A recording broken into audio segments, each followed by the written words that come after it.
આજના ખેડૂત સંવાદ કાર્યક્રમની અંદર પ્રાકૃતિક ખેતી એટલે શું અને શા માટે ના ફેસબુક લાઈવ ની મીટિંગની અંદર ઉપસ્થિત એવા કિસાન મોરચાના રાષ્ટ્રીય કિસાન મોરચા કારોબારી સભ્ય શ્રી ફલજીભાઈ ચૌધરી, એવા જ આપણી સાથે વરિષ્ઠ કૃષિ વૈજ્ઞાનિક આદરણીય શ્રી ડોક્ટર સીકે ટીમ્બડિયા સાહેબ અને ગુજરાતના સફળ ખેડૂત એવા સિનોર તાલુકાના માન્ય શ્રી વનરાજસિંહજી ચૌહાણ, સાથે અત્રે ઉપસ્થિત સૌ અમારા સોશિયલ મીડિયાના ઇન્ચાર્જશ્રીઓ, આપણે ખેડૂત સંવાદ કાર્યક્રમ ની શરૂઆત આપણે જે કરી એ ગુજરાતના સૌ કિસાન મિત્રોને, કિસાનોને આ સંપૂર્ણ રીતે લાભ લઈ શકે, સારા સારા વૈજ્ઞાનિકો, સફળ ખેડૂતોનો માર્ગદર્શન મળી શકે એટલા માટે આપણે આ સૌ આ કાર્યક્રમની અંદર નાનામાં નાના ખેડૂતને સુધી પહોંચી અને આ કાર્યક્રમને સફળતા કરવા માટેનું એક માધ્યમ આપણે રહેલું છે. તો આ કાર્યક્રમની અંદર હાલની અંદર માર્ગદર્શક એવા ડોક્ટર સીકે ટીમ્બડિયા સાહેબને હું વિનંતી કરું કે આપ અમારા સૌ ખેડૂત મિત્રોને માર્ગદર્શન આપી સૂચિત કરીશું. આપ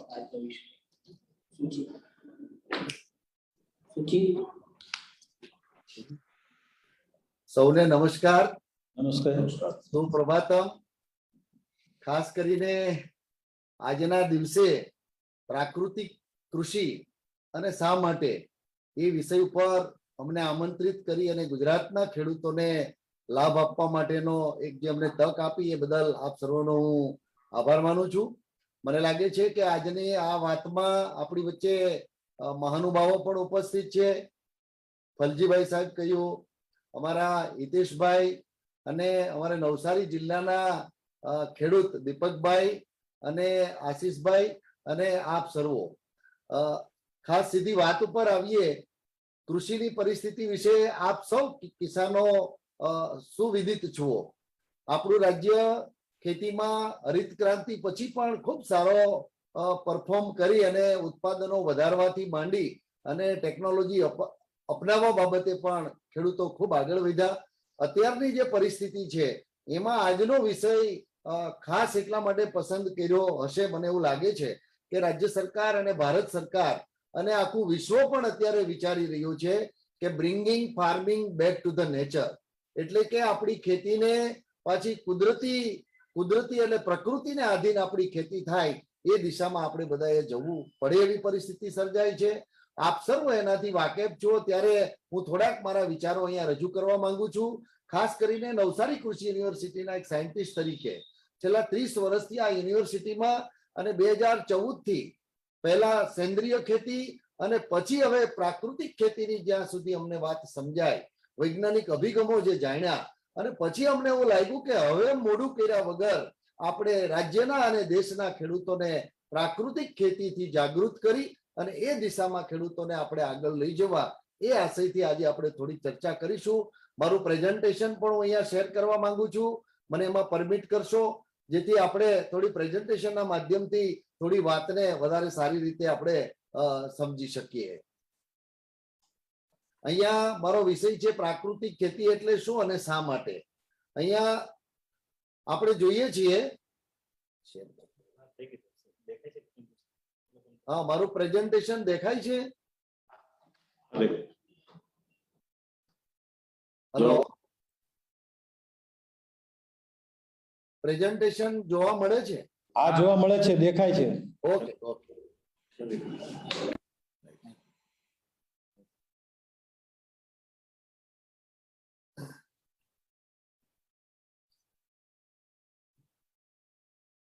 અહીંયા પ્રાકૃતિક ખેતી એટલે આમ તો પ્રકૃતિને સાથે રાખીને ખેતી કરવાની વાત છે. અહીંયા ખૂબ સરસ નાની નાની બાબતો મેં અહીંયા રજૂ કરવાના પ્રયત્નો કર્યા છે. હું છેલ્લા 4 વર્ષથી પ્રાકૃતિક ખેતી અમારા કૃષિ વિજ્ઞાન કેન્દ્રના ફાર્મ ઉપર પણ અપનાવી ચૂક્યો છું અને ગુજરાતના ઘણા ખેડૂતોને મળ્યો. અને રિસર્ચની જો વાત કરીએ તો લગભગ 800 થી વધારે વૈજ્ઞાનિકોના રિસર્ચ પેપર અને રેફરન્સને પણ મેં જોઈ ચૂક્યો. એના આધારે પ્રાકૃતિક ખેતી જો વહેલી તકે આપણા ખેડૂતો અપનાવે અને એ દિશામાં આપણે બધા કંઈક કામ કરીએ એના માટેનું મારું આહવાન પણ છે. પ્રાકૃતિક ખેતી એ પર્યાવરણ પ્રિય ખેતી છે, પ્રકૃતિ સાથે કાર્ય કરે છે, સારો ખોરાક આપે છે, સમગ્ર જીવ સૃષ્ટિને સારું આરોગ્ય આપવાનું કામ કરે છે. પ્રાકૃતિક ખેતીમાં ખેડૂતે કશું કરવાનું નથી. આ ખેતીને જો આપણે સમજીએ તો પ્રકૃતિએ જે કાંઈ આપણને જીવો આપેલા છે, ખાસ કરીને સૂક્ષ્મ જીવાણુઓ અને ખેતરમાં અળસિયાઓ આપેલા છે, કુદરતી રીતે વનસ્પતિ જે સૂર્યપ્રકાશને લઈ અને પોતાનો ખોરાક બનાવી અને કાર્બન બનાવે છે, આ બધાને જમીનમાં પાછું કઈ રીતે આપણે વધારી શકાય, એને કઈ રીતે ઉર્જાવાન બનાવી શકાય, એ દિશામાં ખાલી ખેડૂતે થોડી ફેસિલિટી આપવાની છે. અહીંયા ઘણા ખેડૂતોના અનુભવ અને વૈજ્ઞાનિક અનુભવો એવું કે છે કે આમાં ખેડની પણ જરૂર નથી, જંતુનાશક દવાની તો બિલકુલ જરૂર નથી, રાસાયણિક ખાતરોની પણ જરૂર નથી. અને પ્રાકૃતિક ખેતી પદ્ધતિથી જો આપણે ઉત્પાદન કરીએ તો રાસાયણિક ખેતી અને આ ખેતીમાં ઉત્પાદનમાં કોઈ ફરક પડતો નથી એવું ઘણા વૈજ્ઞાનિકો પણ કહે છે અને આપણા ખેડૂતો પણ કહે છે. એટલે હું એમ કહું છું કે આપણે બધાએ પ્રાકૃતિક ખેતી એટલે ખર્ચ વગરની ખેતી તરફ આગળ વધવું જોઈએ. અહીંયા હું ચોક્કસ કહીશ કે અત્યારની જે આપણી રાસાયણિક ખેતી જે છે એમાં આડેધડ વધારે પ્રમાણમાં રસાયણોનો ઉપયોગ થતા ખેડૂતોનો ખિસ્સા ખર્ચ પણ વધ્યો છે, ખેતી ખર્ચ વધ્યો છે અને ઉત્પાદન જે કાંઈ થાય છે એ ઉત્પાદન આરોગ્યને આપ સર્વ જાણો છો તે રીતે નુકસાન કરતા પણ જોવા મળ્યું છે અને આખી સૃષ્ટિના જીવોને પણ જીવવા માટે અત્યારે મોટી મુશ્કેલી ઊભી થઈ હોય એવું વાતાવરણ જ્યારે સર્જાયું છે ત્યારે આપણે આ ખેતી વિશે થોડુંક આપણે ઊંડાણમાં જાણીએ. અહીંયા હું એવું કહેવા માંગુ છું કે ઘણા વૈજ્ઞાનિકોએ આના વિશે જે પ્રયોગો કર્યા, આમાં આપણા દેશની અંદર અને રાજ્યની અંદર સુભાષ પાલેકરજીએ પ્રાકૃતિક ખેતીના પ્રચાર માટે ખૂબ સારું કામ કર્યું છે. એમણે જન આંદોલન સ્વરૂપે પણ પ્રાકૃતિક ખેતી ઘર ઘર ખેડૂત સુધી પહોંચે એના માટેના પ્રયત્નો કર્યા છે.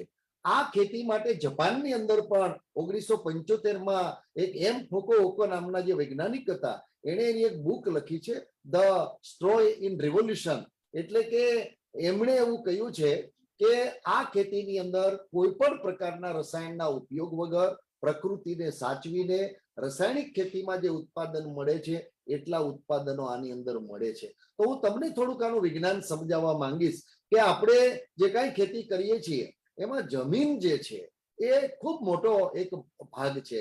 કારણ કે જમીન, પૃથ્વી, ધરતીને આપણે માં કીધી છે, એના ઉપર આપણે છોડ, પાક અને બધી વનસ્પતિઓનું વાવેતર કરીએ છીએ. જમીન ખરેખર અન્નપૂર્ણા છે.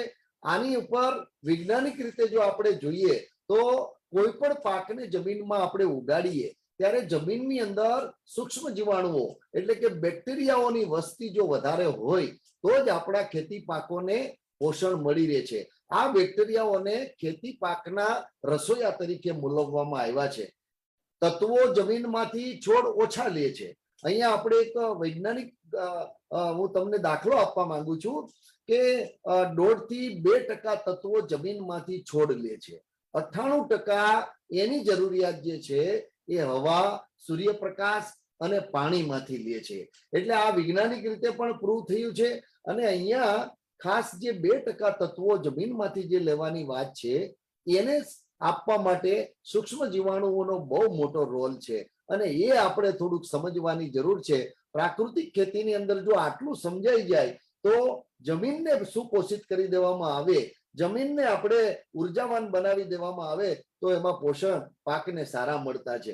અહીંયા એક દાખલો બધા ખેડૂતોને આપ સર્વોને સમજાય એ રીતે હું આપવા માંગુ છું કે 100 કિલો બાયોમાસ જો આપણે લઈએ, લીલી વનસ્પતિઓ આપણે લઈએ, એને જો સૂકવવામાં આવે તો સુકાતા એ મને લાગે છે કે 80 કિલો સુધીની થઈ જાય, 20 કિલો સુધી થઈ જાય. 80% એનો હવામાં અને વાતાવરણમાં એના જે તત્વો છે એ ઉડીને જતા રહીએ.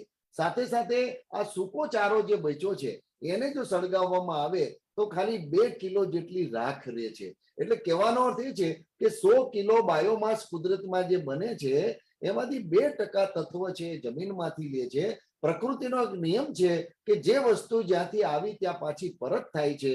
આ એટલા માટે હું સમજાવવા માંગુ છું કે અત્યારે આપણા ખેડૂતો ખાતરની થેલીઓ શું કહેવાય કે એક વીંગાની અંદર 25 બેગો જેટલું ખાતર આપણા ખેડૂતો નાખતા છે. એને વહેલી તકે આપણે અટકાવવાની અહીંયા જરૂર છે. પોષણ ચક્ર પ્રાકૃતિક ખેતીનું જો આપણે જાણીએ તો સૃષ્ટિમાં દરેક જીવ પ્રકૃતિની પ્રેરણા પ્રમાણે જીવે છે. આપણે બધા જાણીએ છીએ કે બધાને પ્રકૃતિ પ્રેરણા આપે ને એ રીતે વનસ્પતિ, પશુ, પક્ષી, જીવ જંતુઓ બધા જીવે છે. એક માનવ જ એવો પ્રાણી છે, આપણે જે કેવા માનવ છીએ કે જે પ્રકૃતિને ડિસ્ટર્બ કરવા માટેનું આપણે કામ કરી શકીએ છીએ અને કરવામાં પણ આવ્યું છે. અહીંયા પ્રકૃતિમાં માનવીની હાજરી વગર દરેક વનસ્પતિ પોતાનો સારામાં સારો ખોરાક બનાવી શકે છે. એ આપણે બધા જાણીએ છીએ. જંગલોની અંદર આપણે કોઈ ખાતર નાખવા જતા નથી, કોઈ જંતુનાશક દવાના છંટકાવ કરવા જતા નથી, કોઈ ખેડ કરવા પણ જતા નથી. છતાં ત્યાંના પાકો આપ જોશો તો ખૂબ સારા અને પ્રકૃતિમાં આપણને સારી વસ્તુ એમાં દેખાય છે. અહીંયા ભૂમિની અન્નપૂર્ણા અને ભૂમિ મહાસાગરો પોષક તત્વોનો મહાસાગરો છે. એટલા માટે એને ખાદ્ય ચક્રમાં ખૂબ મોટું સ્થાન ભૂમિને આપવામાં આવ્યું છે. આ બધા પોષક તત્વો આપવાનું કામ સૂક્ષ્મ જીવાણુઓ કરે છે. છોડમાં શરીરમાં પોષક તત્વોનો સંગ્રહ થાય છે.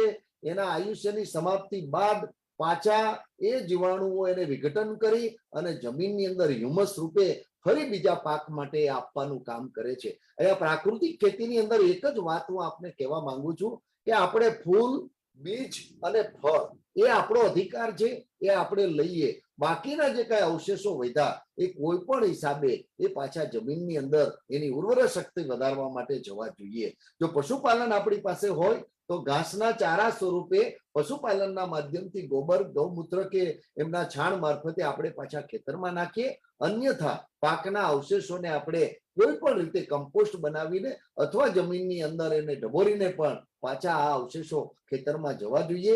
આ અવશેષો જે છે એ જમીનમાં રહેલા સૂક્ષ્મ જીવાણુઓનો ખોરાક છે. અળસિયાઓ માટે પણ એ ખૂબ ઉપયોગી છે અને હ્યુમસ બનાવે છે. આ હ્યુમસ નવા પાક માટે પાછો આપણને ઉપયોગી થાય છે. અહીંયા દેશી ગાયના ગોબરની હું વાત એટલા માટે કરું છું કે પ્રાકૃતિક ખેતીમાં ગાય અને ગાય માટે આપણે સર્વ જાણીએ છીએ કે ગાયને આપણે માતા કીધી છે.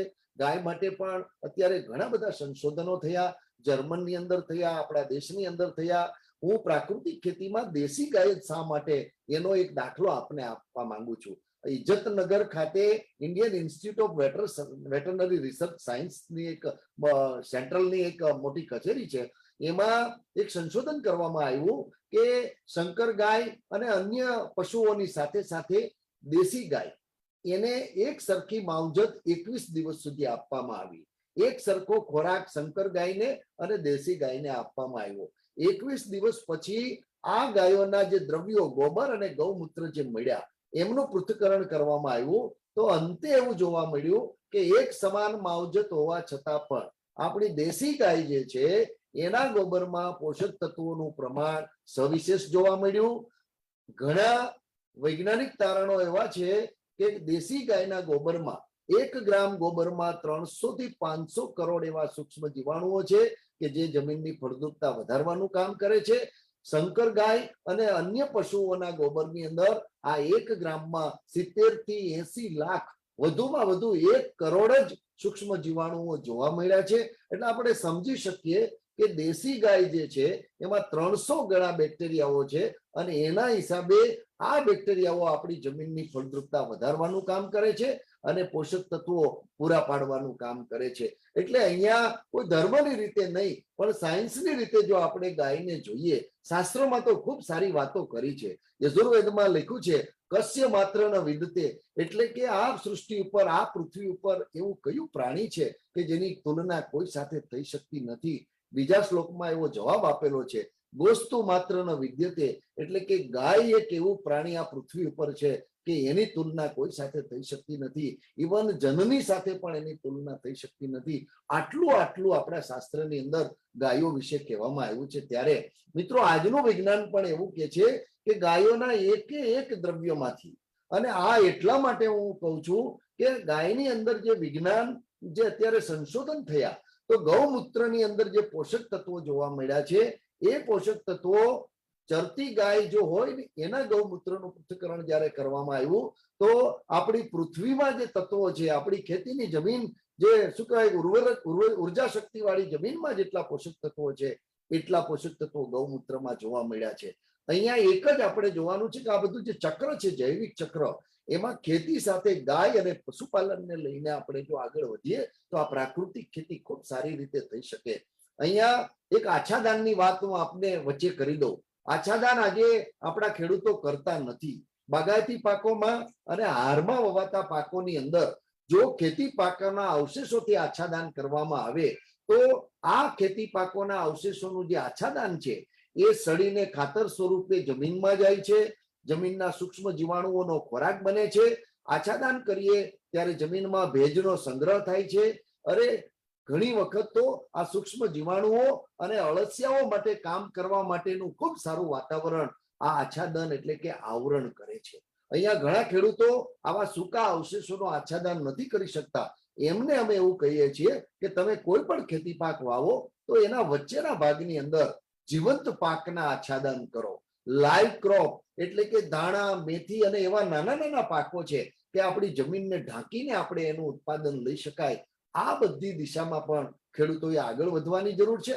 અહીંયા આ બધું કરવા પાછળનો એક જ આશય છે કે જમીનની ઉર્જા શક્તિ વધારવાની છે, જમીનની અંદર સૂક્ષ્મ જીવાણુઓની વસ્તી વધારવાની છે. અહીંયા તમે તો બધા સમજુ અને શું કહેવાય શિક્ષિત વર્ગ જુઓ. હું આપને એ કહેવા માંગુ છું કે બહારથી બાયો ફર્ટિલાઇઝર લાવીને આપણે ખેડૂતોને અત્યારે નાખતા કર્યા છે. કૃષિ યુનિવર્સિટીઓ અને અન્ય સંગઠનો આ સંસ્થાઓ બનાવી અને ખેડૂતોને બોટલ ભરી ભરીને આપે છે. પણ આ બોટલ પૈકીના જે સૂક્ષ્મ જીવાણુઓ છે એ આપણા ગાયના શરીરની અંદર, એના આંતરડાની અંદર ઉત્પન્ન થાય છે. આ સૃષ્ટિમાં એ ગાય જ એક એવું પ્રાણી છે કે એના શરીરમાંથી આપણને આ બેક્ટેરિયા મળે છે. એક વખત ડોક્ટર નટરાજન કરીને એક સાયન્ટિસ્ટ તામિલનાડુના નવસારી કૃષિ યુનિવર્સિટી ખાતે આવેલા. એમની સાથે ચર્ચા કરતા હિતેશભાઈ એમણે સમજાવ્યું કે આ 33 કોટી દેવતાઓનો જે વાસ કીધો છે ગાયના શરીરમાં, એ બીજા કંઈ નથી પણ 33 કરોડ જેટલા બેક્ટેરિયાઓ ગાયના શરીરમાં વૈજ્ઞાનિકોએ એનાલિસિસ કરી અને તારણ કાઢીને ગણતરી કરેલી છે. તો આ શાસ્ત્ર અને જે સાયન્સ છે એ બંને એક જ સરખા પરિણામો ગાય માટે આપે છે. ત્યારે ખરેખર આપણને ગાયને શું કહેવાય માતા કીધી છે એ તો યોગ્ય જ છે, પણ ખેતીમાં વાપરવાની જે વાત છે એનું ગૌમૂત્ર અને ગૌ ગોબર અને એના થકી પ્રાકૃતિક ખેતી તરફ આગળ વધવા માટે આપણે જવું જોઈએ. અહીંયા હ્યુમસ જે છે એ વિજ્ઞાનની ભાષામાં જો સમજાવવું તો કાર્બન અને નાઇટ્રોજનનો ગુણોત્તર છે. કાર્બન આપણને ક્યાંથી મળે છે? તો સૂર્યની શક્તિના માધ્યમથી દરેક વનસ્પતિ પોતાનો ખોરાક એના પર્ણની અંદર હવામાંથી કાર્બન ડાયોક્સાઇડ લઈ અને કરે છે, અને એ પર્ણ, પુષ્પ, એના ડાળા, એના અવશેષો સુકાય અને પાછા જમીન ઉપર પડે છે અને એનું વિઘટન થઈ અને પાછો કાર્બન જમીનની અંદર જાય છે. અહીંયા એક કાર્બન 10 કાર્બન છે એક નાઇટ્રોજન અણુને પકડી રાખે છે.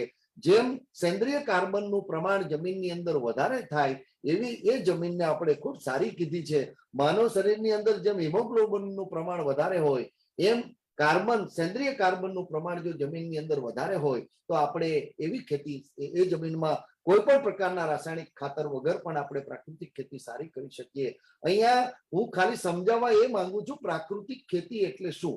પ્રકૃતિ જે કંઈ આપણને આપે છે એમાંથી આપણે એનો કઈ રીતે ઉપયોગ કરવો. તો જમીનની અંદર આ સૂક્ષ્મ જીવાણુઓની વસ્તી કેમ વધે, એના માટે સેન્દ્રિય કાર્બન કઈ રીતે વધે, એ દિશામાં પણ આપણે આગળ વધીશું. અહીંયા હું ખાસ કરીને આપણા પ્રમુખશ્રીને એટલા માટે આભાર માનું છું કે આ પ્રાકૃતિક ખેતીને ગુજરાતના કિસાનોને સમજાવવા માટે 4 જેટલા એપિસોડના માધ્યમથી આપણે આ પ્રાકૃતિક ખેતી શા માટે, એની પદ્ધતિઓ, એમાં શું શું કાળજી લેવી, કઈ રીતે ખેડૂત આગળ આ ખેતી કરી શકે, એના માટે સમયના અભાવે 4 જેટલા આપણે એપિસોડ કરી અને બધાને સમજાવવા માટેના પ્રયત્ન કરીશું. એટલે અહીંયા ખૂબ ટૂંકમાં મારે થોડી વાત એ કરવાની છે કે કેશાકર્ષણ જે શક્તિ છે આ આપણે બધા જાણીએ છીએ.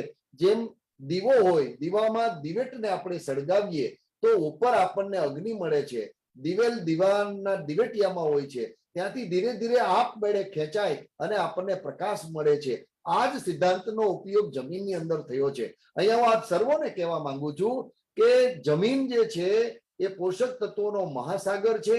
જમીનમાં જેમ ઊંડે જઈએ એમ પોષક તત્વો વિપુલ પ્રમાણમાં પડેલા છે, પણ પાકને ઉપલબ્ધ કરવા માટે સૂક્ષ્મ જીવાણુઓ અને બેક્ટેરિયાની જરૂર છે. મિત્રો, આપણી પાસે એવી કોઈ ટેકનોલોજી અત્યારે નથી આવી કે જમીનના પેટાળમાં એટલે કે ઊંડાઈએ 2-4 મીટરની ઊંડાઈએથી પોષક તત્વોને ઉપર લાવી અને આપણા ખેતી પાકોને આપી શકે એવી કોઈ ટેકનોલોજી નથી.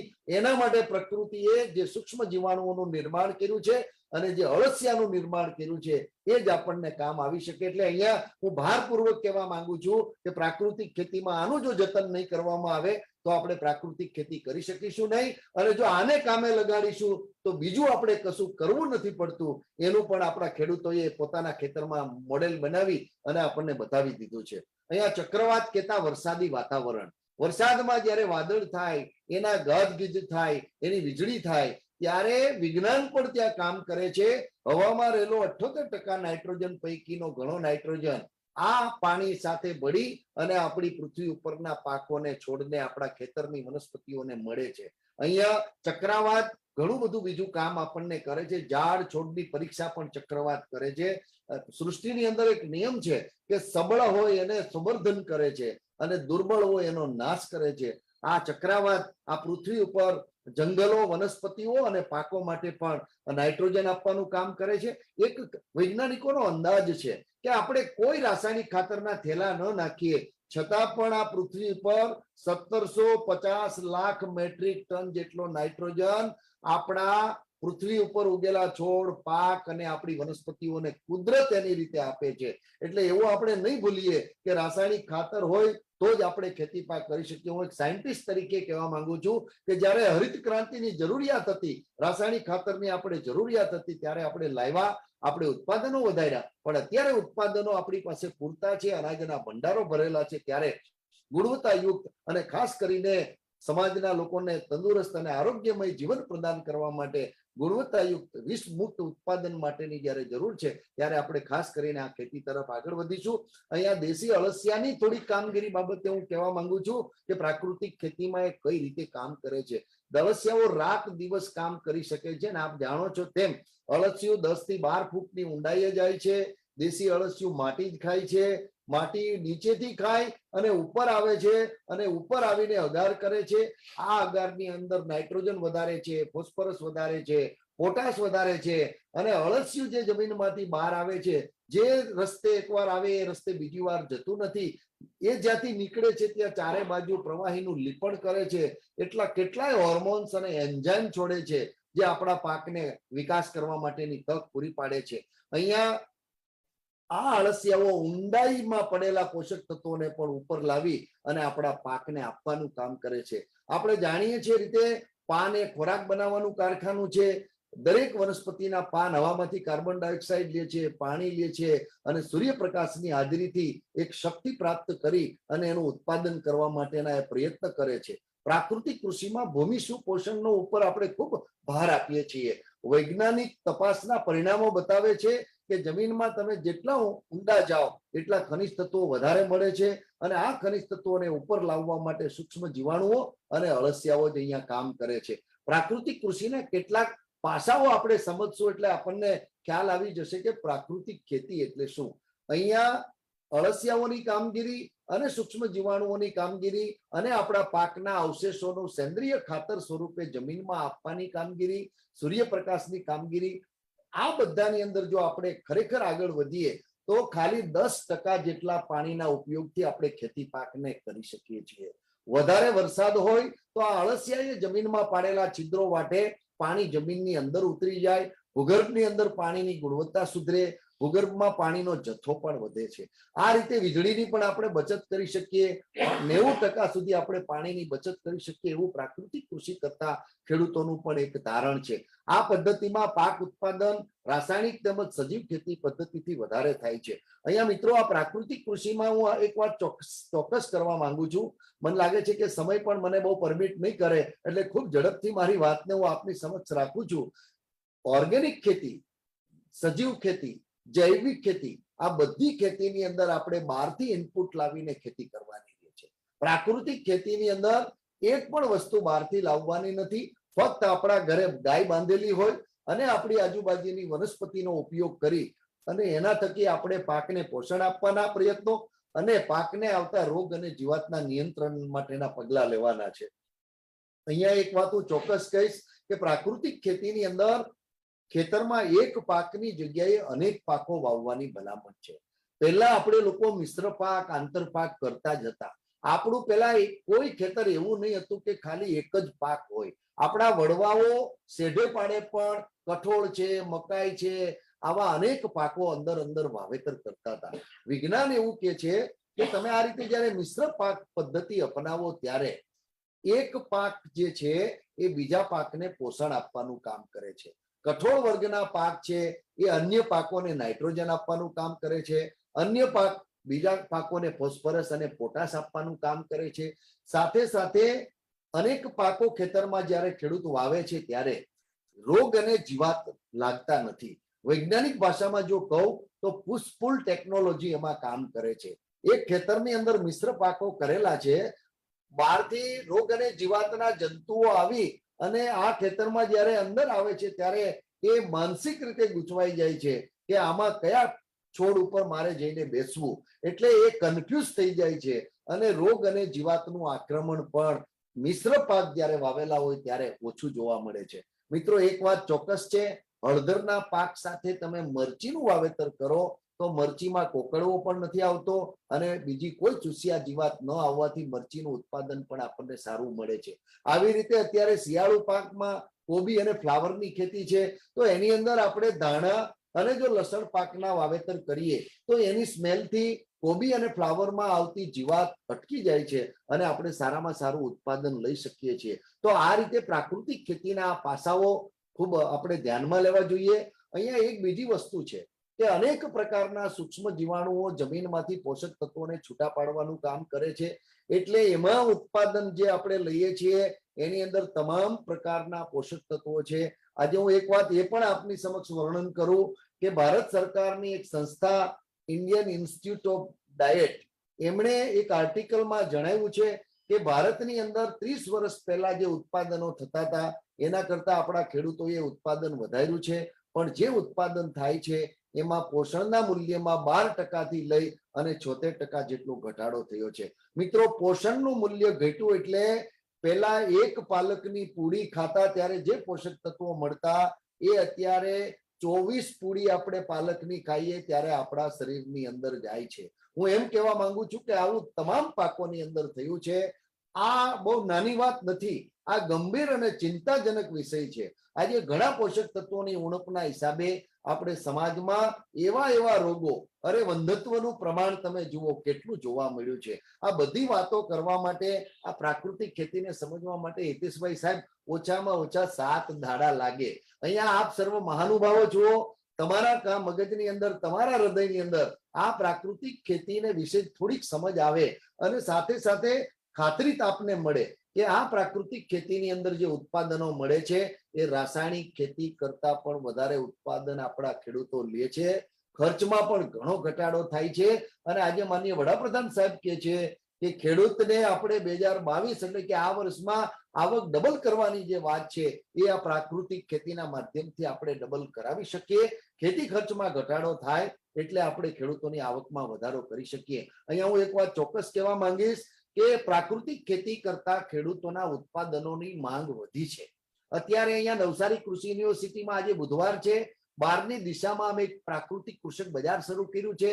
70 થી 75 જેટલા ખેડૂતો દર બુધવાર અને રવિવારે એનું વેચાણ કરવા આવે છે. હું આપને અવગત કરાવવા માંગુ છું કે અમારા ખેડૂતો પહોંચે એ પહેલા શહેરના લોકો ખરીદી કરવા માટે આવે છે અને એના માટે મારી બાજુમાં બંને સાક્ષી મિત્રો દીપકભાઈ અને આશીષભાઈ બેઠેલા છે, એ અત્યારે જોઈને જ આવેલા છે. તો કહેવાનો અર્થ એ છે કે ગામના પૈસા ગામમાં અને શહેરના પૈસા ગામડાના ખેડૂતને મળે, એના માટે પણ આવા ઉત્પાદનોની ખૂબ જરૂર છે. આ દિશામાં આપણે આગળ વધવાની ખાસ જરૂર છે. પ્રાકૃતિક ખેતીની મેં વાત કરી, ખર્ચ ઘટે છે, રોગ અને જીવાતની વપરાશ પણ ઓછી થાય છે, ઉત્પાદન ખેડૂતોને સારું મળે છે. એક ખેડૂતને પોતાના ઘરની જરૂરિયાતના તમામ પોષણ માટેના પાકો એમના વિસ્તાર અને સિઝન પ્રમાણે થઈ શકે એટલા લઈ શકે છે. એક ગાયથી સારામાં સારી ખેતી આપણો નાનો ખેડૂત કરી શકે છે. તો આ દિશામાં જવા માટે આપણે ચોક્કસ આગળ વધવું જોઈએ. અહીંયા સમયના અભાવે હું થોડી વાતો વધારે નથી કરી શકતો, પણ 26/6/2018 ન્યુયોર્ક ટાઈમ્સ જે છે એની હેડલાઇનમાં લખવામાં આવ્યું છે કે પ્રકૃતિ તરફ ખેતીને પાછી વાળો, અને તાકીદ કરી છે કે જો પ્રકૃતિની અવગણના કરવામાં આવશે તો તેના માઠા પરિણામો આપણે બધાએ ભોગવવા પડશે. આપ સર્વ સુજ્ઞ છો, ખેડૂતો સુધી આ સંદેશો પહોંચે એના માટે આપણે સૌ કામ કરીએ. અહીંયા મેં વાત કરી એમ ફુકુઓકા એને ખૂબ સારી આવી પ્રાકૃતિક ખેતી પોતાના ફાર્મ ઉપર તૈયાર કરીને સંશોધનો કરીને સાબિત કર્યું છે કે રાસાયણિક ખેતી કરતા પણ પ્રાકૃતિક ખેતીમાં ઉત્પાદન વધારે મળે છે, એના જેટલું મળે છે, અને જમીન અને પર્યાવરણને કોઈ નુકસાન થતું નથી. અહીંયા આપણા ભારત દેશના પણ ડોક્ટર સાયકત વિશ્વાસ અને એ લોકોએ કહ્યું છે કે અત્યારના બદલાતા હવામાનમાં આપણે જાણીએ છીએ કે પ્રકૃતિમાં કેટલો બદલાવ આવ્યો છે. ખેડૂતોને ક્યારે કયું વાવેતર કરવું એ દરરોજ એને હવામાન જોઈને કરવું પડે એવી સ્થિતિ થઈ છે. ત્યારે આ પ્રાકૃતિક ખેતી અને એના દેશી બિયારણો થકી જે ખેતી કરીએ છીએ એ જ એનો એક વિકલ્પ અને સારામાં સારું આઉટપુટ આપી શકે એવી આ ખેતી છે. આપણા વડાપ્રધાન શ્રીએ પણ 2019માં એક યુએન કોન્ફરન્સમાં કહ્યું છે, યુએન કોન્ફરન્સ ઓન ડેઝર્ટિફિકેશનમાં, કે આગામી સમયમાં ભારત પ્રાકૃતિક ખેતીમાં ધ્યાન કેન્દ્રિત કરશે. એટલે આવી ઉચ્ચ લેવલની જે વૈચારિક ધરાવતા જે આપણા મહાનુભાવો છે એમના જે આદેશો, એમના જે વિચારો છે એ મને લાગે છે કે મંથન વગર હોતા નથી. એને પણ આપણે ધ્યાનમાં રાખી અને વહેલામાં વહેલી તકે આપણે પ્રાકૃતિક ખેતીની દિશામાં આગળ વધવું જોઈએ. અહીંયા મિત્રો દેશી અળસિયાના અનેક ફાયદાઓ છે. આપણે જેમ 32 લક્ષણા પુરુષની વાત કરીએ ને, એમાં અળસિયા 32 લક્ષણા જેવા છે. એટલું બધું કામ આપણા ખેતરમાં કરે છે. તમે બધા જાણો છો કે આપણે આને બચાવી નથી શક્યા. રસાયણોના હિસાબે અળસિયાનો તો નાશ થયો જ છે, પણ સૂક્ષ્મ જીવાણુઓ, બેક્ટેરિયાઓનો પણ આપણે નાશ કર્યો છે. એને પાછા લાવવા માટે બીજામૃત, આપણે જીવામૃત, આપણે આચ્છાદન, ઘન જીવામૃત બનાવીને ખેતરમાં નાખીએ, પ્રાકૃતિક કિચન ગાર્ડનો તૈયાર કરી. આ અમારા કૃષિ યુનિવર્સિટીના જ ફાર્મ ઉપર પ્રાકૃતિક ખેતીથી તૈયાર કરેલા શાકભાજીના પ્લોટ છે. ખેડૂતોના પણ એવા ઘણા ફાર્મ આપણે તૈયાર થયા છે ગુજરાતની અંદર. ખાસ કરીને ગુજરાતમાં પ્રાકૃતિક ખેતી સંયોજક સમિતિ માન્ય પ્રફુલ્લ દાદા, દીક્ષિતભાઈ, રોહિતભાઈ અને આ લોકો જે કામ કરે છે નિસ્વાર્થ ભાવે, કોઈ પણ પ્રકારના વેતન વગર, અને સંયોજક સમિતિઓ જે જિલ્લે તૈયાર થઈ છે એ પણ પ્રાકૃતિક ખેતી માટે ખૂબ સારું કામ કરે છે. આ દિશામાં આપણે આગળ વધવું જોઈએ. અહીંયા અમે પણ સારા એવા પ્રયત્નો કરી અને દક્ષિણ ગુજરાતના નવસારી જિલ્લાની અંદર, આ 7 જિલ્લાની અંદર આ કામગીરી માટે ખૂબ આગળ વધ્યા છીએ. અહીંયા ડાંગરની ખેતી કરતા ખેડૂતોને આ અજોલાથી પણ એક જમીન ઢાંકવાનું એક સુંદર કામ એક ખેડૂત મિત્રએ કરેલું છે. આ અજોલા તો ખાતર તરીકે વપરાય જ છે, પણ અજોલા હવામાંથી પણ નાઇટ્રોજન લઈ અને એના ડાંગરના પાકને આપવાનું કામ કરે છે. આ અમારા નવસારીના આશાપુરના પરિમલભાઈ નામના એક ખેડૂત છે, એમણે આ ગઈ સિઝનની અંદર અજોલા મારફતે ડાંગરની ખેતી પણ કરેલી છે. આ ગુજરાતના ખેડૂતોએ જે પંચસ્તરીય ફાર્મ બનાવ્યા છે, અહીંયા વનરાજભાઈ વાત કરશે આપણને, એવા નારસંગભાઈ છે. 12 માસ દરરોજ આવક આપતા ફાર્મો સુરેન્દ્રનગર જેવા જિલ્લાની અંદર પણ પ્રાકૃતિક ખેતીના કર્યા છે. એટલે આને આપણે વહેલી તકે શું કહેવાય, પ્રચાર અને પ્રસારના માધ્યમથી ખેડૂતો સુધી પહોંચાડીએ અને એ દિશામાં આપણે આગળ વધીએ. સમયના અભાવે હું વિસ્તૃત વાત નથી કરી શક્યો, પણ આ દિશામાં નવસારી કૃષિ યુનિવર્સિટી ખાતે તાલીમો, આણંદ કૃષિ યુનિવર્સિટી ખાતે તાલીમો, અન્ય કૃષિ યુનિવર્સિટી ખાતે તાલીમો અને જિલ્લા સંયોજન સમિતિઓ અને રાજ્ય સંયોજન સમિતિ મારફતે મહામહિમ રાજ્યપાલ શ્રીને પણ શું કહેવાય કે બોલાવી અને જે માર્ગદર્શન આપવાના પ્રયત્નો થાય છે. તો મને લાગે છે કે જિલ્લાના કોઈ પણ ખેડૂતને આ બાબતમાં જો તાલીમ લેવી હોય, વિશેષ જાણકારી લેવી હોય તો મળી શકે છે. અંતમાં એક વૈજ્ઞાનિક તરીકે હું કહું છું કે અમે પહેલા રાસાયણિક ખેતી માટે બધાને વાત કરી ત્યારે જરૂરિયાત હતી, પછી ઓર્ગેનિક ખેતી માટે અમે વાત કરી ત્યારે પ્રાકૃતિક ખેતીના વિચારો અમારી સુધી નહોતા પહોંચ્યા. મહામહિમ રાજ્યપાલ સાહેબને સાંભળ્યા પછી એના ફાર્મની અમારા માનનીય કુલપતિ શ્રી ડોક્ટર જીણાભાઈ પટેલ સાહેબ પણ વિઝિટ કરીને આવ્યા અને આ બધું જોયા પછી ગુજરાતના ફાર્મ અમે જોયા, ખેડૂતોને મળ્યા, અમારા કૃષિ વિજ્ઞાન કેન્દ્રના ફાર્મ ઉપર પણ અમે એના પ્રયોગો કર્યા અમને એમાં ચોક્કસ આગળ વધવાની એ જરૂરિયાત જણાય. મહામહિમ રાજ્યપાલ સાહેબની વાત સાંભળીને તો એવું થયું કે ખરેખર વહેલામાં વહેલી તકે આપણા ખેડૂતો આ દિશામાં આગળ વધે. અને અંતમાં 16મી તારીખે આપણા વડાપ્રધાન સાહેબે પણ આખા દેશને હાકલ કરી છે. તમામ યુનિવર્સિટીઓને, ભારતીય કૃષિ અનુસંધાન પરિષદોને પણ જણાવ્યું છે કે વહેલામાં વહેલી તકે આ ખેતીના નિદર્શનો દરેક ફાર્મ ઉપર તૈયાર થાય. તો મને ખૂબ ખૂબ આનંદ થયો હિતેશભાઈ કે આજે તમે મને ભલે થોડો સમય આપ્યો, ઓછામાં ઓછું ગાયનું વિજ્ઞાન સમજવા માટે 2 કલાક જેવો સમય જોઈએ. તો ગાયમાં શું છે, શાસ્ત્ર શું કે છે અને એમાં વિજ્ઞાન શું છે, ખેતીમાં કઈ રીતે ગાય અને ગોબરનો ઉપયોગ કરી શકાય. દેશી ગાય દૂધ ઓછું ઉત્પાદન આપે છે, પણ એના ગોબર અને ગૌમૂત્ર થકી ખેડૂત કઈ રીતે આગળ વધી શકે અને સમૃદ્ધ થઈ શકે એના ખૂબ સારા અમારી પાસે અભ્યાસો છે, અનુભવો પણ છે. આવતા સમયમાં ફરી જો તક આપવામાં આવશે તો એ દિશામાં આગળ વધીશું. ફરીથી હિતેશભાઈ અને આપ સમગ્ર ટીમ અને ખાસ કરીને અમારા દીપકભાઈ અને આશીષભાઈ અમને ખૂબ પ્રેરણા જિલ્લામાંથી આ દિશામાં આપે છે અને ખેડૂતો સુધી પહોંચવા માટે તક આપે છે. એ બદલ આપ સર્વનો આભાર માની અને હું મારી વાતને અહીંયા પૂરી કરું છું. જય હિન્દ. આભાર ડોક્ટર સાહેબ. કૃષિના ઋષિ તરીકે ડોક્ટર ટિમ્બલિયા સાહેબે આપણી સાથે ખૂબ સારી વાત કરી અને ખેડૂતોને પ્રકૃતિ તરફ ફરીથી પાછા વાળવા માટેનો જે આપનો પ્રયાસ, આપનો નિચોડ, આપનો અનુભવ એ ગુજરાતના ખેડૂતોને આગામી સમયની અંદર ખૂબ ઉપયોગી થશે. ત્યારે આ પ્રાકૃતિક ખેતીની જે શૃંખલા છે એ આપના અનુભવના આધાર ઉપર હજી આપણે 2-3 શૃંખલાઓ આવતા મહિનાની અંદર કરવાના છીએ. હું ગુજરાતના ખેડૂતોને વિનંતી કરું છું, આ ધરતીના સંતાનોને વિનંતી કરું છું કે ખેડૂતના દીકરા તરીકે વિશ્વની સૌથી મોટી ઇન્ડસ્ટ્રી એટલે ખેતી, અને ખેતીને બચાવી અને આપણે આગળ વધવાનો જે પ્રયાસ છે, ખેડૂતનો દીકરો એ ખેતી સાથે ફરીથી જોડાય, એ પ્રાકૃતિક ખેતી તરફ ફરીથી વળે, એ દિશાની અંદર ભારતીય જનતા પાર્ટીનો કિસાન મોરચો હિતેશભાઈ પટેલના નેતૃત્વની અંદર પ્રયાસ કરી રહ્યો છે. દોસ્તો, મારી આપ સૌને વિનંતી છે, સૌ ખેડૂત પુત્રોને વિનંતી છે, ખેડૂતોને વિનંતી છે કે ખેડૂતના ચોરે બેઠા હોય કે ખેડૂતના ફાર્મ ઉપર બેઠા હોય કે આપણી વાડીએ બેઠા હોય, ત્યારે આ કાર્યક્રમ કિસાન મોરચાનો કિસાન સંવાદ કાર્યક્રમ દર મહિનાના પ્રથમ બુધવારે યોજાય છે સવારે 10:30 કલાકે. આપણે સૌએ નિહાળવો જોઈએ. આ ખેતીની જ્ઞાનની એક ગંગા છે અને આ ગંગાની અંદર આપણે સૌએ જોડાવવું જોઈએ એવી આપ સૌને અપીલ કરું છું. સાથે આપણી સાથે પ્રગતિશીલ ખેડૂત આદરણીય વનરાજસિંહભાઈ જોડાયા છે. હું એમને કહીશ કે એમના અનુભવનો નિચોડ એ ગુજરાતના જે ધરતીપુત્રો છે એમની સમક્ષ રાખે. હેલો, હા સંભળાય છે? અવાજ આવે છે? આવે છે, આવે છે. હા, હું ચૌહાણ વનરાજસિંહ દિલીપસિંહ, ગામ મારું બાવળિયા, તાલુકો સિનોર, જિલ્લો વડોદરા. હું મારી પોતાની 30 વીઘા જમીન છે અને ભાડાની 70 વીઘા જમીન છે. એમ કરી 100 વીઘા જમીનમાં પ્રાકૃતિક ખેતી કરી રહ્યો છું અને સારા એવા ઉત્પાદનો લઈ રહ્યો છું. ખેડૂત 2022માં સરકાર એમ કે છે કે ડબલ આવક થવી જોઈએ, તો એનો અમે ત્યાર પહેલાથી જ અમે આયોજન કરી દીધું છે.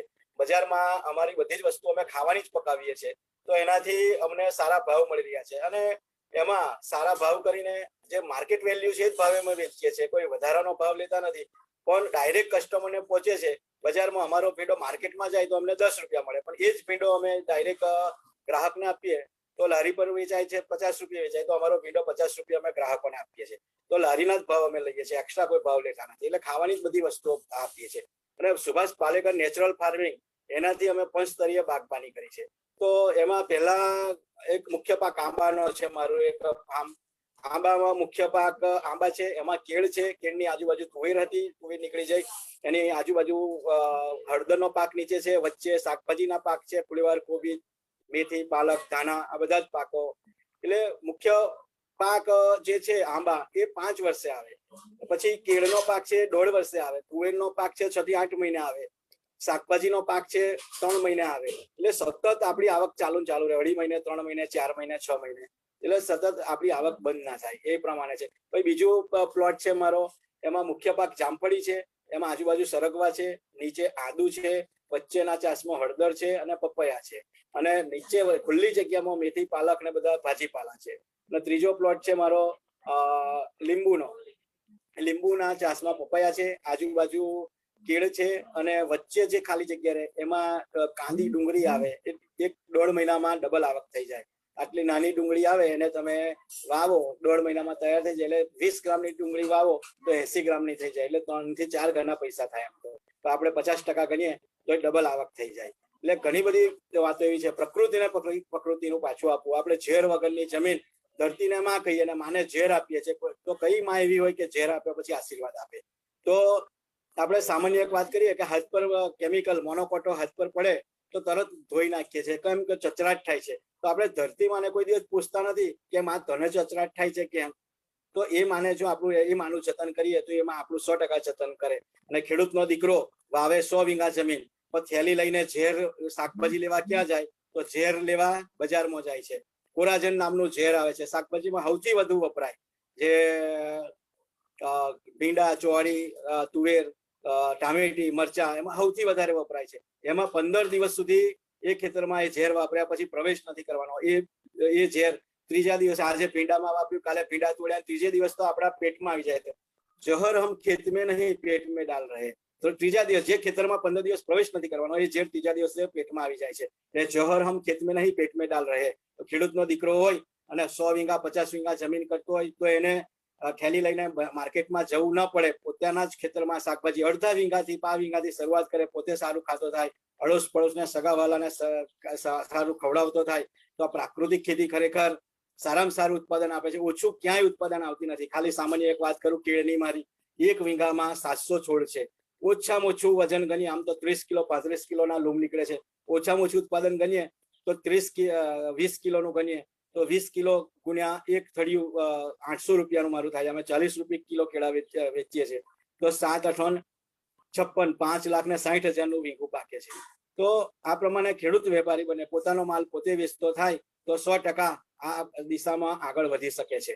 અને સારામાં સારું અમારી પાસે ફેમિલી ફાર્મર યોજના ચાલે છે. માર્કેટ છે વડોદરા નજીકનું કોઈ પણ શહેર હોય, ઘઉં વાવતા હોય તો ઘઉં પોતાના ખેતરે આવા ખેડૂતોને કે કસ્ટમરોને બોલાવી લાવે, બતાવે, જોવે, લોકોને વિશ્વાસ બેસે તો આપણા ઘઉં પણ વેચાઈ જાય. અમે 500 ક્વિન્ટલ દર વર્ષે ઘઉં વેચીએ છીએ. 40-50 વીઘા ઘઉંનું વાવેતર છે મારે. અને હું 150 ગાયો રાખું છું. એમાં અત્યારે 30-40 ગાયો દૂધવાળી છે. દૂધ 70 રૂપિયા લીટર મારું નજીકના શહેરમાં વડોદરામાં વેચાય છે. જાતે વેચીએ તો સારામાં સારો ભાવ મળે છે. આપણે કોઈને બુમબરાડો પાડવાની જરૂર પડતી નથી અને સારા ભાવે આપણો માલ વેચાય છે. આપણા કેળા બજારમાં તમે જુઓ તો 30-40 રૂપિયા જ મળે છે. તો આપણે 30-40 રૂપિયા કેમિકલ વગરના અને ઘરે બેઠાને પહોંચાડીએ છીએ. તો આપણા ખેતરમાંથી તો પૈસા એટલા જ નીકળે છે, પણ આપણે લેતા નથી, વચેટિયા લઈ જાય છે. તો એ પૈસા આપણે ડાયરેક્ટ લેતા થઈએ તો આપણી આવક આ જ વર્ષથી ડબલ થઈ જશે. આપણે સરકારના જે સપનું છે નરેન્દ્ર મોદી સાહેબનું કે ભાઈ 2022માં ખેડૂતની આવક બમણી થઈ જોઈએ, તો પ્રાકૃતિક ખેતીમાં પડીએ તો વળીએ તો આપણો જે કઈ માલ નીકળવાનો છે, માલનો ભાવ અત્યારે બજારમાં ઘઉં જુઓ તમે, ખેડૂતના માલ નીકળે ત્યારે 1500 થી 2000 રૂપિયા હોય, પણ વેપારી પાસે જાય તો 3000-3500 રૂપિયા થઈ જાય. અત્યારે તમે દુકાનમાં લેવા જાય તો 3000-3500 ઘઉં મળશે. તો અમે એ જ ઘઉં સારું ગ્રેડિંગ પેકિંગ કરીને ડાયરેક્ટ ગ્રાહકને 3500 આપીએ છીએ. ગ્રાહકને તો બજારમાંથી લે છે, ખેડૂત પાસેથી ભાવ સેમ જ છે, પણ એને મુખ્ય કેમિકલ વગરનું અને ઘરે એને મળી જાય છે અને ખેડૂતને ડબલ પૈસા મળે છે. એટલે આ જ વર્ષથી ડબલ આવક થઈ જાય. આ રીતે ફેમિલી ફાર્મર યોજના ચાલે છે. અમારી 1 એકરે 8 થી 10 લાખ રૂપિયા કમાવાનો. અમારે ઘણા બધા છોકરાઓને ગામડું તૂટવું ના જોઈએ. સરકાર એમ કે છે તો ગામમાં રોજગારી ઊભી કરવી જોઈએ. તો અમે ગામના ઘણા બધા છોકરાઓને આમાં જોડ્યા છે. ફેમિલી ફાર્મર યોજના એટલે અમે વડોદરા શહેરના ગ્રાહકોને, એક ખેડૂત સાથે 50 કસ્ટમરને જોડીએ છીએ. મારી વાત ધ્યાનથી સાંભળજો તો ખબર પડે. એક પરિવારને 500 રૂપિયાનું શાકભાજી આપીએ, 10 કિલો શાકભાજી આપીએ છીએ અઠવાડિયે એક વાર એક પરિવારને, અને એનો ભાવ ફિક્સ છે 50 રૂપિયા. તો 50 ગુણ્યા 10 એટલે 500 રૂપિયા થયા. 500 ગુણ્યા 4 વખત જાય એટલે 2000. 2000 નું શાકભાજી એક પરિવારને પહોંચે છે. એવા એ ખેડૂત સાથે 50 ગ્રાહકને જોડીએ છે તો 50 ગુણ્યા 2000 એટલે 1 લાખ રૂપિયા દર મહિને એ ખેડૂતની આવક થાય છે શાકભાજીમાંથી. તો આ રીતે ફેમિલી ફાર્મર યોજના અમે ચલાવીએ છીએ. એમાં ઘણા બધા છોકરાઓ જોઈન થયા છે. અમારે એક વિક્રમ નામનો છોકરો છે, જેની 1 એકર જમીનમાંથી 8 થી 10 લાખ રૂપિયા કમાય છે. જેની હેસિયત સાયકલ લાવવાની હતી નહીં, એ 4 વ્હીલ લઈને ફરે છે, પોતાનું કેશથી ટ્રેક્ટર લાવ્યો છે અને આ રીતે આખી સિસ્ટમ ઊભી કરી છે. એટલે સુભાષ પાલેકર પ્રાકૃતિક ખેતી એ શ્રેષ્ઠ ખેતી છે અને એમાં આપણે જોડાઈએ અને જાણીએ. તમે અમારા ફાર્મ પર પણ આવી શકો છો. ઘણા ખેડૂતોએ અત્યાર સુધી મારા ખેતરની 10,000 ખેડૂતોએ મુલાકાત લીધી છે અને અમારા ગામમાં ઘણા બધા છોકરા આવું કરતા થયા છે. ગામડું તૂટવું ના જોઈએ. અમે કોઈ પણ છોકરાઓને GIDC-માં જવા નથી દેતા. બાપ દાદાની પોતાની 2-5 વીઘા જમીન હોય તો આ પ્રમાણેની ખેતી કરે તો એ સારામાં સારું કમાઈ શકે છે. જય ગૌ માતા. નમસ્તે ખેડૂત મિત્રો, આજે આપણું કિસાન સંવાદમાં આપણા સૌનું સૌભાગ્ય છે કે મહારાષ્ટ્ર ગવર્મેન્ટના એક્સ કૃષિ મંત્રી ડોક્ટર અનિલજી આપણી સૌની વચ્ચે આપણા કિસાન સંવાદમાં ઉપસ્થિત થયા છે. એટલે આપણા ખેડૂત વતી આપ સૌ ડોક્ટર અનિલજીનું હાર્દિક સ્વાગત કરું છું. ડોક્ટર અનિલજી બેઝિકલી અમરાવતી જિલ્લાના છે.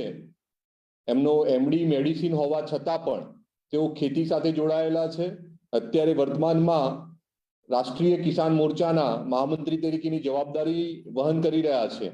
અને આજે કિસાન સંવાદ કાર્યક્રમમાં આ પ્લેટફોર્મ ઉપર ઉપસ્થિત રહેવા માટે સ્પેશિયલી અહીંયા ગાંધીનગરમાં આપણી સૌની વચ્ચે ઉપસ્થિત થયા છીએ. હું ડોક્ટર અનિલજીને વાત કરવા માટે હું વિનંતી કરું છું. धन्यवाद सभी खेडूत मित्रों को मेरा नमस्कार। आज भारतीय जनता पक्ष किसान मोर्चा गुजरात की ओर से किसान संवाद कार्यक्रम में आज मुझे शरीक होने का मौका मिला, उसके लिए मैं धन्यवाद व्यक्त करता हूं। और आपको पता है कि नैसर्गिक खेती, प्राकृतिक खेती के संकल्पकर्ता सुभाष जी पालेकर, उनके ही अमरावती से मैं आता हूं। 1984 में सबसे पहला लेक्चर लेने का सौभाग्य हमें प्राप्त हुआ था।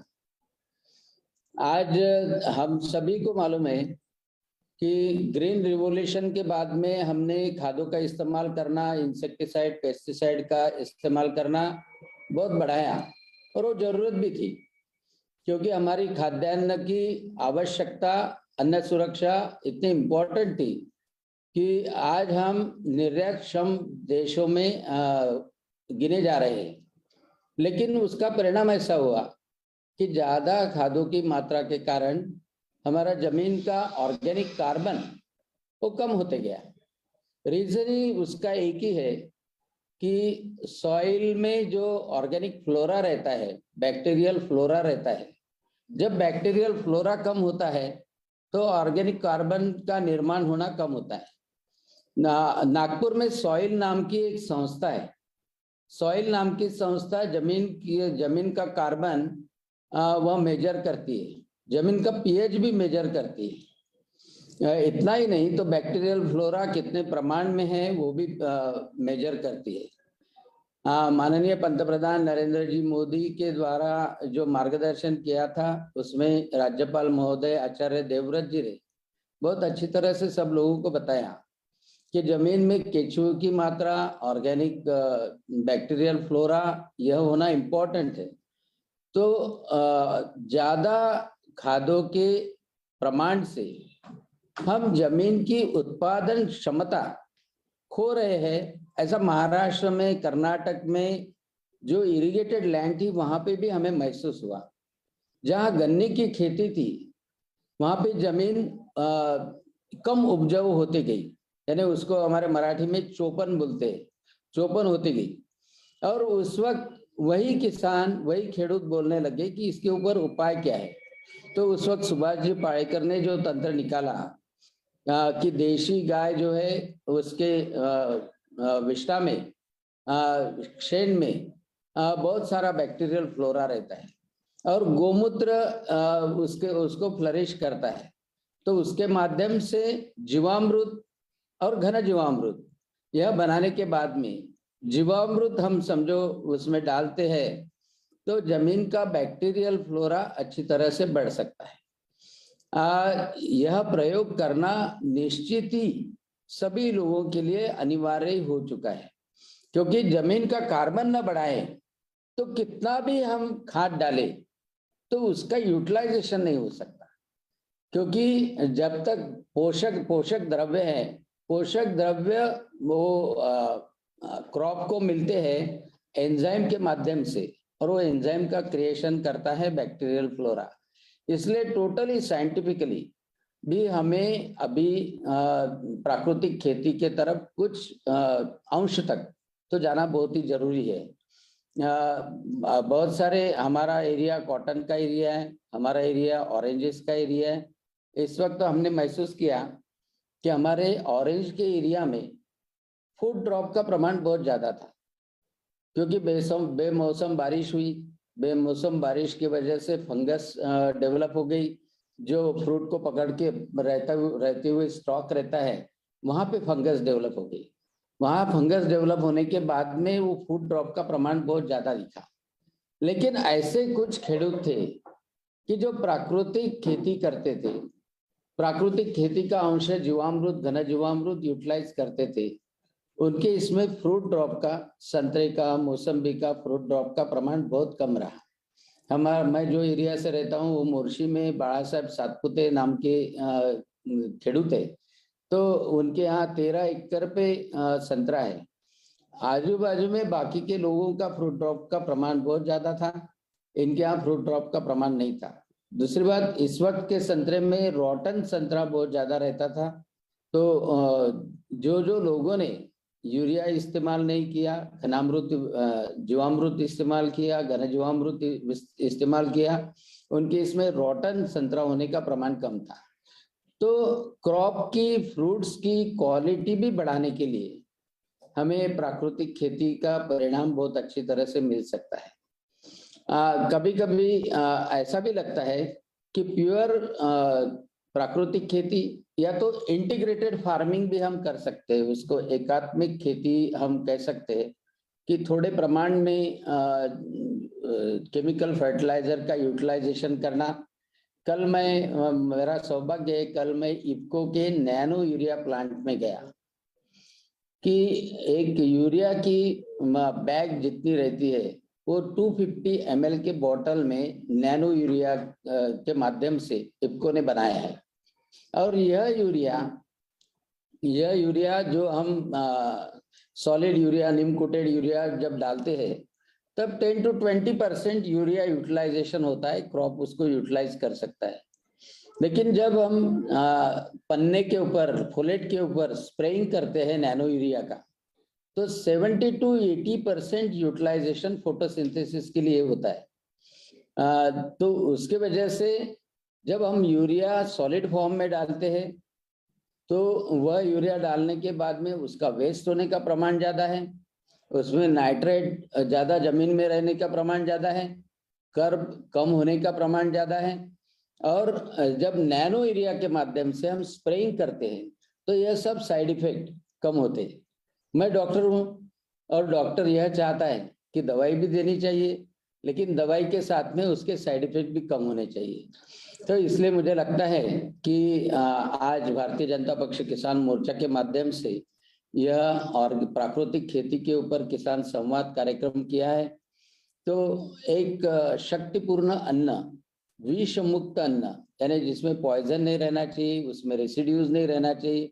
आगे का समय होगा कि कडूनीम के माध्यम से बहुत सारे इंसेक्टिसाइड भी बन सकेंगे।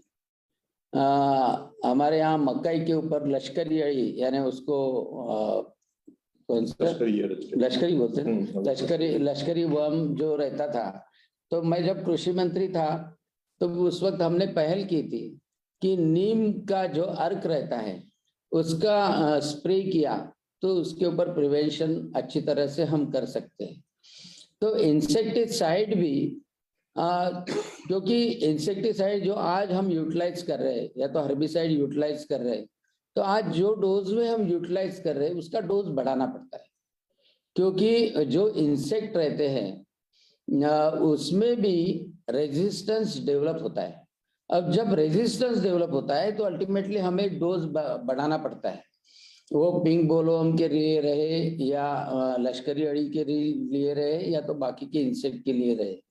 तो जब हम डोज बढ़ाते हैं तो रेसिड्यू का प्रमाण वह खाद्यान्न में ज्यादा प्रमाण में रहता है, और यही रिस्पॉन्सिबल रहता है बहुत सारे डिसीजों के लिए, यानी कैंसर रहे, डायबिटीज रहे या बहुत सारे पेट के स्टमक के जो इलनेसेस है उसके लिए भी उसका रिस्पॉन्सिबल रहना अभी सिद्ध हुआ है। तो उसके वजह से यह residue free crop, residue free food, यह पूरे दुनिया में उसकी डिमांड है, एक्सेप्टेबल है। इसलिए मुझे लगता है कि इंसेक्टिसाइड का प्रयोग कम मात्रा में हो, रासायनिक खादों का प्रयोग कम मात्रा में हो, धीरे धीरे हम प्राकृतिक खेती की तरफ बढ़ते जाए, यह अब लॉन्ग टर्म के लिए पूरे भारत को आगे बढ़ाने के लिए पंतप्रधान नरेंद्र जी मोदी जी का जो सपना है, आत्मनिर्भर भारत, सशक्त भारत, विश्वगुरु भारत, उसके लिए यह एक अच्छा कदम होगा और उसमें हम सभी खेडूत सम्मिलित होंगे, ऐसी मैं आशा करता हूं। आज मुझे यहाँ पधारने का और बोलने का मौका दिया, इसलिए किसान मोर्चा गुजरात के अध्यक्ष पटेल जी, हितेश जी पटेल तथा सभी कार्यकारिणी, इनका मैं आभार व्यक्त करता हूं और मेरे शब्दों को विराम देता हूं। जय हिंद, जय गुजरात। धन्यवाद अनिल जी, अपने बहुत ही अच्छी माहिती हमारे किसान संवाद कार्यक्रम में गुजरात के किसानों को दी है। हमारे साथ हमारी जोड़े कृषि वैज्ञानिक डॉक्टर सीके ટીમલિયાજી આપણી સૌની વચ્ચે ઉપસ્થિત છે। सीके ટીમલિયાજી કૃષિ વૈજ્ઞાનિક હોવા છતાં પણ ક્યાંક એવું લાગે છે કે એમના દિલમાં ખેડૂતોનું હિત ખૂબ સમાયેલું છે। જ્યારે મેં એમને વાત કરી કે ટીમલિયાજી આપણે એક ઓર્ગેનિક ફાર્મિંગના વિષયને લઈને વાત કરવાની છે, તો ટીમલિયાજીએ આ વિષયને લઈને 4 અલગ અલગ એપિસોડ બનાવશે અને આવનારા સમયમાં આપણને આ જ રીતે ઓર્ગેનિક ફાર્મિંગને લઈને ખૂબ સચોટ અને સારી માહિતી, ડિટેલ માહિતી આપણને ખેડૂતો સુધી પહોંચાડવાનો પ્રયત્ન કરવા માટે એમને ઉત્સાહ બતાવ્યો છે। એટલે આવા એક ઉત્સાહી અને ડિટેલમાં જઈ અને ખૂબ સારી માહિતી પૂરી પાડે છે અને ખૂબ સરળ ભાષામાં પૂરી પાડે છે એવા ટીમલિયાજીને વિનંતી કરીશ કે આ કિસાન સંવાદના માધ્યમથી આપણને સૌને માહિતી પૂરી પાડે। આપી દીધી છે ને? ઓકે, તો ઓકે, ટીમલિયાજી આપણને ખૂબ સારી માહિતી પૂરી પાડી છે અને ખેડૂતે પણ આપણને ખૂબ સારી માહિતી પૂરી પાડી છે। આવનારા સમયમાં આપણે અન્ય એપિસોડો સાથે એક બેઝિક નોલેજ સાથે આપણે ઓર્ગેનિક ફાર્મિંગ કેમ કરવું જોઈએ એના આગળ જઈને આજે બીજા એપિસોડમાં ટીમલિયાજીના અલગ માહિતી સાથેના, સારી માહિતી સાથેના ડિટેલ ઓર્ગેનિક ફાર્મિંગ માટેના અલગ એપિસોડ આપણે બનાવીશું અને આવનારા નેક્સ્ટ મહિનામાં, એટલે કે આવનારા મહિનાના પહેલા બુધવારે આપણે ફરીથી આ કિસાન સંવાદમાં ટીમલિયાજીને વિનંતી કરીશું કે આ ઓર્ગેનિક ફાર્મિંગમાં આગળનો એપિસોડ ડિટેલ પ્લાનિંગ સાથે આપણે મળતા રહીશું। ધન્યવાદ, જય હિન્દ, જય ભારત।